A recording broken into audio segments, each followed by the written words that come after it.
Bismillahirrahmanirrahim. Assalamualaikum warahmatullahi wabarakatuh. Perkenalkan, nama saya Muhammad Juliasa dengan NIM 23050230026. Akan mempresentasikan tentang makal manajemen perawatan industri pada bab 2. Dan pada bab 2 ini akan membahas tentang organisasi dan sumber daya perawatan. Di sini ada 6 bab utama. Yang pertama yaitu struktur organisasi perawatan. Lalu yang kedua ada tugas dan tanggung jawab personil maintenance. Lalu yang ketiga ada manajemen sumber daya maintenance. Yang keempat ada pelatihan dan kompetensi. Lalu yang kelima ada manajemen sumber daya dan inventory.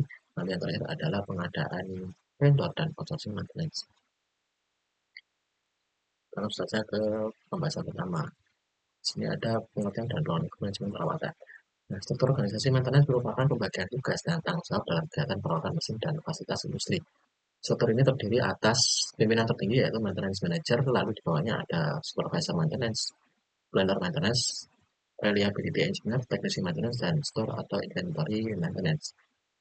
Di sini memiliki tugas dan tanggung jawab masing-masing dan memiliki fungsi untuk mendukung kelancaran proses maintenance serta menjaga reliability dan availability mesin.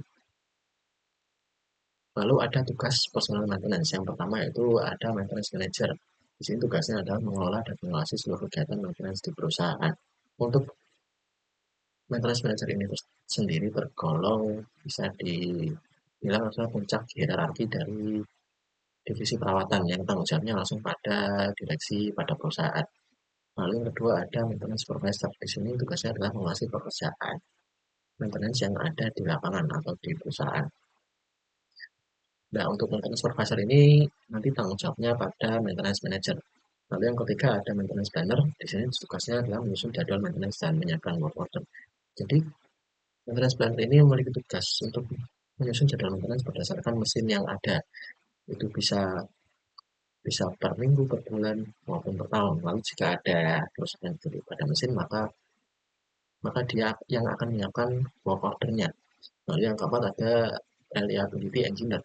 Di sini tugasnya adalah untuk menganalisis keandalan mesin dan mengurangi resiko kerusakan. Lalu yang kelima ada teknisi maintenance, yaitu di mana tugasnya adalah melakukan inspeksi, perawatan, troubleshooting, dan perbaikan mesin. Nah, untuk teknisi maintenance ini ada beberapa macam seperti mechanical, electrical, instrumental, dan lain-lain. Lalu yang terakhir ada inventory maintenance. Tugasnya adalah mengelola spare part dan kebutuhan peralatan maintenance. Jadi, spare part yang ada akan dikelola oleh inventory maintenance. Lalu ada manajemen sumber daya manusia maintenance. Ini maksudnya adalah pengelolaan tenaga kerja maintenance agar pekerjaan perawatan dapat dilakukan secara efektif dan efisien. Di sini ada beberapa aspek utama. Yang pertama yaitu peracikan SDM, di mana fokusnya adalah menentukan kebutuhan tenaga kerja yang ada pada departemen perawatan tersebut.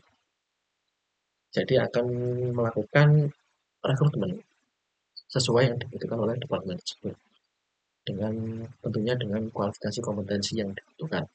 Lalu yang selanjutnya ada pelatihan. Di sini tugasnya adalah fokusnya adalah meningkatkan kompetensi dari teknisi. Nah, ini misalnya seperti ada mesin baru yang baru didatangkan. Nah, pasti kan secara perawatan mungkin terjadi agak ada sedikit perbedaan. Nah, itu perlu diadakan pelatihan. Lalu ada penempatan. Di sini fokusnya adalah menyesuaikan tugas dengan keahlian dari teknisi tersebut. Jadi tidak mungkin jika teknisi maintenance tersebut fokus atau ahlinya di mechanical terus ditempatkan di electrical itu tidak mungkin.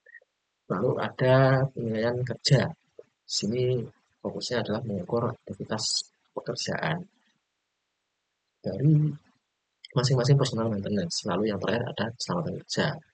Di sini fokusnya adalah menjamin kesehatan dan keamanan dan keselamatan kerja dari personal maintenance itu sendiri. Jadi dilakukan pelatihan atau dilakukan penyusunan prosedur keselamatan yang lebih baik lagi. Lalu ada kompetensi dan pelatihan teknisi. Ini maksudnya ada dua macam kompetensi. Yang pertama itu kompetensi teknis. Yang diantaranya adalah mekanik atau mechanical tadi. Lalu ada electrical, lalu ada instrumentasi dan troubleshooting.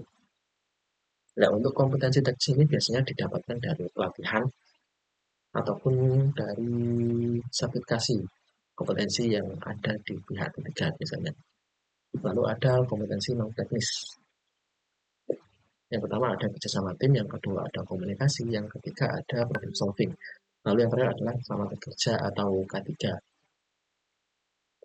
Nah, untuk kompetensi non teknis ini sebenarnya biasanya dibangun dengan sering-sering melakukan tim gathering atau family gathering untuk membangun bonding antar personal maintenance agar kerjasama, komunikasi dan problem solving itu dalam tim bisa berjalan dengan baik.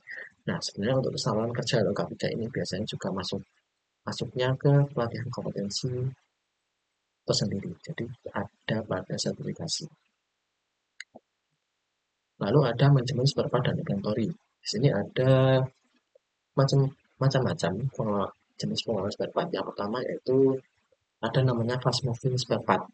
Di sini maksudnya adalah spare part yang paling sering digunakan dan dibutuhkan persediaan yang banyak. Contohnya pada mur, baut, piring, dan seterusnya. Lalu untuk yang kedua adalah slow moving spare part. Maksudnya di sini adalah spare part yang tergolong jarang diperlukan. Dan juga persediaan di inventory tergolong sedikit. Contohnya pada motor listrik, contohnya. Lalu untuk yang terakhir ada critical spare part. Di sini maksud dari critical spare part adalah spare part yang jika terjadi kerusakan, ini bisa menyebabkan proses produksi di perusahaan tersebut berhenti. Jadi spare part ini harus tersedia dalam inventory spare part. Contohnya adalah pada PLC, inverter, pompa listrik, dan sebagainya. Lalu yang terakhir ada pengelolaan vendor dan outsourcing maintenance. Di sini vendor dan outsourcing merupakan pihak eksternal yang membantu pelaksanaan maintenance melalui penyediaan barang, jasa maupun tenaga kerja sesuai kebutuhan perusahaan. Nah, perbedaannya sendiri adalah di mana vendor itu lebih fokus ke menyediakan barang dan jasa. Lalu fokusnya adalah pada dukungan maintenance. Yaitu contohnya adalah pada supplier spare part. Lalu untuk outsourcing sendiri itu fokusnya pada menyediakan tenaga kerja atau jasa dan fokus pada pelaksanaan pekerjaan. Contohnya ada kontraktor maintenance. Jadi kurang lebih jika untuk vendor, kita proses maintenance-nya masih dilakukan oleh SDM perusahaan kita sendiri. Tapi membutuhkan vendor untuk menyediakan spare part-nya. Tapi untuk outsourcing, di sini kita kayak bayar pada jasa ketiga, biar maintenance itu dilakukan oleh pihak ketiga. Seperti itu. Mungkin itu yang bisa saya sampaikan, kurang lebihnya mohon maaf. Wassalamualaikum warahmatullahi wabarakatuh.